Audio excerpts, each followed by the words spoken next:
Her bir ölgen ve ruhi sug'urib ilingan maxluq Allah'ның Al-Qabiz ismining bir ko'rinishidir. O'limda tajalli qilgan Al-Qabiz ismi o'limning bir tuqquni bo'lgan uyquda ham tajalli qilmoqda. Uyqu vaqtida ruhlar sug'uriladi. Ajali kelganlarning ruhi qo'yib berilmaydi. Ajali kelmaganlarning ruhlari bo'lsa badallariga qaytariladi.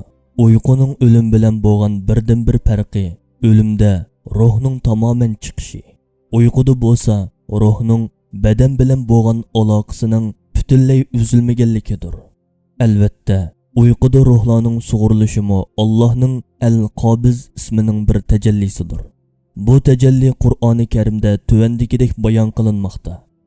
İnsanlar o'ladigan chog'larida Alloh ularning jonlarini oladi. O'lmaganlarning jonlarini uxlagan chog'larida oladi. O'limga hukm qilingan kishilarning jonlarini tutib qilib, qolganlarning jonlarini muayyan vaqtgacha qo'yib beradi.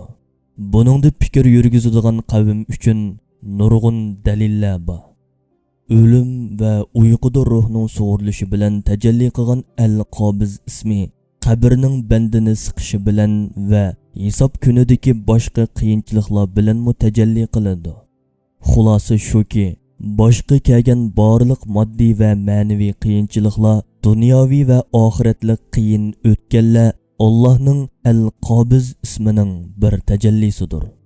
Bu yerda bandalarning qilishga tegishli ishi Qabiz ismining tajallisiga ko'ra sabr bilan muomala qilish.